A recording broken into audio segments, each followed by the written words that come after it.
உலக மக்கள் எல்லோருக்கும் வணக்கம். நான் உங்கள் ஜி கோபால் பேசுகிறேன். இன்னைக்கு நம்ம பேசக்கூடிய பலன் ஆப்பட்டது பிப்ரவரி மாத பலன்கள். பிப்ரவரி மாத பலன்களை நம்ம மிதுன ராசிக்காரங்களுக்கு பேச போறோம். அதற்கு முன்னாண்ட இந்த மாதத்தில் கிரக அடைவுகள் எப்படி இருக்குது அப்படிங்கறத பார்த்துக்கலாம். உங்களுடைய ராசிக்கு 4ஆம் இடத்தில் கன்னியில் கேது பகவான், 7ஆம் இடத்துல சுக்கிர பகவான், செவ்வாய் பகவான், புதன் பகவான். ஜனவரி 15ஆம் தேதி மகரத்துக்கு சூரிய பகவான் வந்துட்டாங்க, சங்கராத்திரின்னு சொல்லுவாங்க. அதுக்கப்புறமாப்பட்டது கும்பத்துல சனி பகவான், மீனத்துல ராகு பகவான், குரு பகவான் மேசத்துல. அப்ப இந்த கிரக அடைவுகள் ஆகப்பட்டது மிதுன ராசிக்காரங்களுக்கு எப்படி இருக்கும்? மிதுன ராசியின் அதிபதி யாருன்னா புதன் பகவான். அந்த புதன் பகவான் ஆகப்பட்டது 7ஆம் இடத்தில் இருந்து உங்களை 7ஆம் பார்வையாக பார்த்துட்டு இருந்தாரு ஜனவரி மாசத்துல. அந்த புதன் பகவான் ஆகப்பட்டது இப்ப பெயர்ச்சியாகி 8ஆம் இடத்துக்கு போறாரு. அந்த 8ஆம் இடம் என்பது சனி பகவானுடைய வீடு. அங்கே சனி பகவானும் ஆட்சியா இருக்கிறாங்க. அப்போ உங்களுடைய ராசி அதிபதி புதன் பகவான் சூப்பரா இருக்கிறாங்க. அப்ப அந்த ராசி அதிபதி நம்மளுக்கு எப்பவுமே நல்லா இருக்கணும். எப்ப நம்மளுக்கு ராசி அதிபதி நல்லா இருக்கிறாங்களோ அப்ப நம்ம எந்த காரியமாக இருந்தாலும் துணிஞ்சு செய்யலாம். அது மட்டும் இல்லைங்க, உங்களுக்கு அடுத்ததாக உங்களுக்கு 11ஆம் இடத்து அதிபதி யாருன்னா செவ்வாய் பகவான். அந்த செவ்வாய் பகவானும் உங்களுடைய ராசிக்கு 8ஆம் இடத்தில் உச்ச பலம் பெற்று இருக்கிறார். அப்ப அந்த 11ஆம் இடத்து அதிபதிங்கிறது யாரு? லாபாதிபதி. அவங்க உச்ச பலம் பெற்று இருக்கிறார். இது மட்டும் இல்லைங்க, உங்களுக்கு 5ஆம் இடத்து அதிபதி யாருன்னா சுக்கிர பகவான். அந்த சுக்கிர பகவானும் தனுசிலிருந்து பெயர்ச்சியாகி 8ஆம் இடத்தில் உச்சம் பெற்ற செவ்வாயோடு சேர்ந்து ஆட்சி பெற்ற சனி பகவானுடைய வீட்டுல அவரும் நல்லா இருக்கிறாரு. இது போக உங்களுக்கு பார்க்க போனா 11ஆம் இடத்தில் குரு பகவான். புரியுதுங்களா? அப்ப டோட்டலா பாத்தீங்கன்னா உங்களுக்கு 9ஆம் இடத்துல சனி பகவான். அப்போ குரு பகவான் நல்லா இருக்கிறாரு, சனி பகவான் நல்லா இருக்கிறாரு, செவ்வாய் பகவான் உச்சமாக இருக்கிறாரு, புதன் பகவான் நல்லா இருக்கிறாரு, சுக்கிர பகவான் உங்களுக்கு 5ஆம் இடத்து அதிபதி அவர் நல்லா இருக்கிறாரு. இது போக உங்களுக்கு உங்களுடைய ராசிக்கு 3ஆம் இடத்து அதிபதி முயற்சி ஸ்தானாதிபதி சூரிய பகவான் ஆகப்பட்டது அதே 8ஆம் இடத்துல புதன் கூட சேர்ந்து புதாதித்ய யோகத்தோடு உங்களுக்கு இருக்கிறார். அப்ப இந்த மாசத்தை பொறுத்த வரைக்கும் நீங்கள் கண்ணை மூடிட்டு எது வேணா செய்யலாம். அப்ப அந்த அளவுக்கு பார்க்க போனா முத்தான பலன்களை உங்களுக்கு இந்த கிரகங்களாகப்பட்டது வாரி வழங்குவதற்குண்டான சூழ்நிலையில இருக்கிறாங்க. அப்ப மிதுனராசி நேயர்களே, நீங்க ஆண்களாக இருந்தாலும் சரி பெண்களாக இருந்தாலும் சரி இந்த மாத பலனை கண்டிப்பாக, இது லீப் வருடம் 29 நாட்கள், இந்த 29 நாட்களும் உங்களுக்கு பார்க்க போனா ஒவ்வொரு நாளும் ஒவ்வொரு முத்துமாறுதான். இந்த ஒவ்வொரு நாளையும் நீங்கள் பயன்படுத்தி உங்க வாழ்க்கையில நீங்க சாதிக்கணும், சம்பாதிக்கணும், நீங்க உருப்பிட்டு நல்ல நிலைமைக்கு வரணும். உங்களுக்கு முன்னாண்ட உங்களை யாராரு ஏளனம் பேசினார்களோ, யாராரு நகைத்து கேலி பண்ணாங்களோ அவங்களுக்கு முன்னாண்ட நீங்க ஸ்டடியா நிக்கணும், நீங்க சாதிக்கணும். நீங்க சாதிக்க பிறந்தவர்கள், மிதுன ராசியில பிறந்தவங்க யாரும் கோழை அல்ல, யாரும் அறிவில்லாதவர்கள் அல்ல. கண்டிப்பாக உங்களுடைய அறிவால் தான் இன்னைக்கு பல பேர் வாழ்ந்துட்டு இருக்கிறாங்க. ஆனா நீங்க பார்க்க போனா அவங்களுக்கு எல்லாத்துக்குமே அறிவை சொல்லி கொடுத்து விட்டு நீங்கள் இருக்கிற இடத்திலேயே நின்ன இடத்திலேயே ஓடிட்டு இருக்கிறீங்க. அப்ப உங்களுடைய பலம் உங்களுக்கு தெரியல. அப்ப உங்களுடைய பலம் உங்களுக்கு தெரிய வேண்டிய காலகட்டங்கிறது வந்தாச்சு.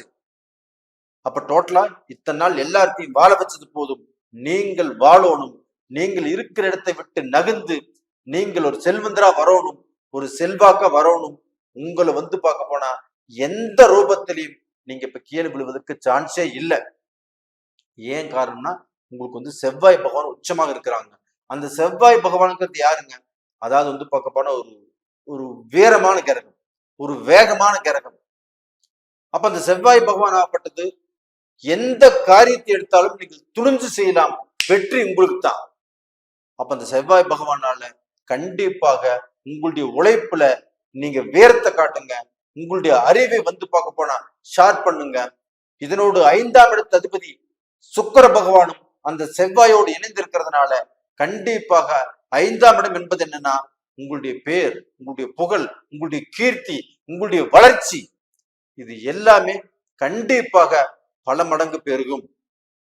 அப்ப இதனால பாத்தீங்கன்னா உங்களுடைய வாழ்க்கையில நீங்கள் பல காலமாக யோசனை பண்ணி நடக்காத விஷயங்களும் இந்த காலகட்டத்துல கண்டிப்பாக நடக்கும்.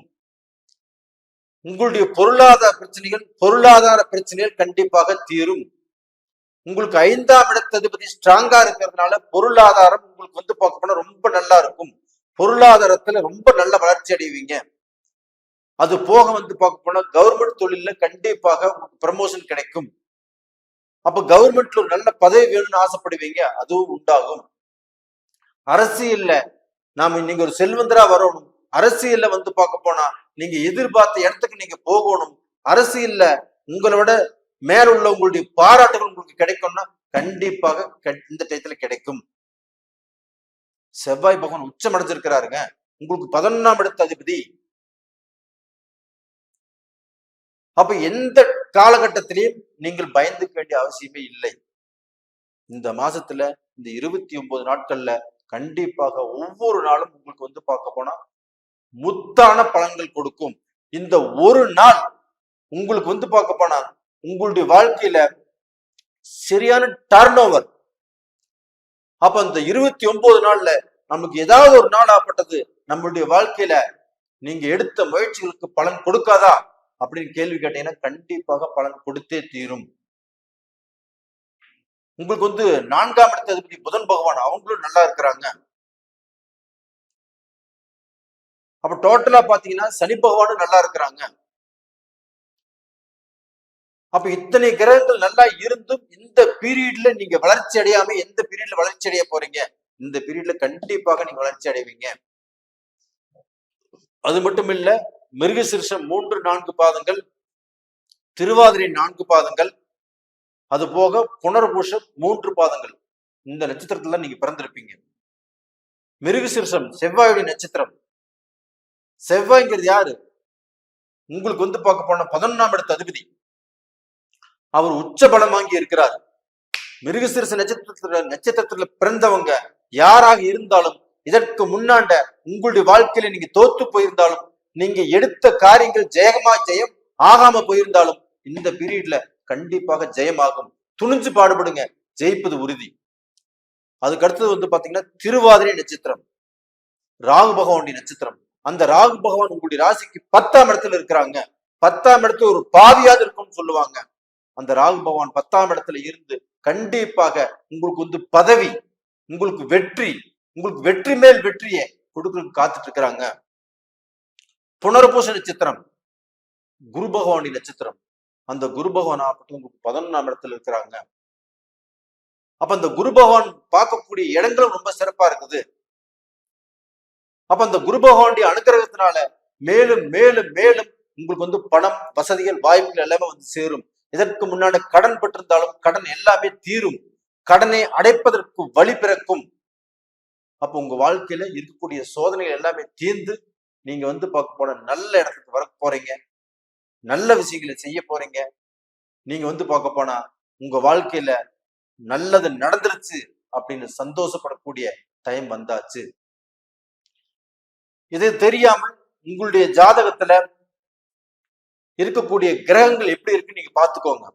இப்ப நான் சனி பகவான் நல்லா இருக்குன்னு சொல்றேன், குரு பகவான் நல்லா இருக்குன்னு சொல்றேன், செவ்வாய் நல்லா இருக்குன்னு சொல்றேன். இதே உங்க ஜென்ம ஜாதகத்துல இப்ப செவ்வாய் நீச்சமா இருக்கிறாரு, இல்ல சனி பகவான் நீச்சமா இருக்கிறாரு, எப்படி உங்களுக்கு பலன் கிடைக்கும்?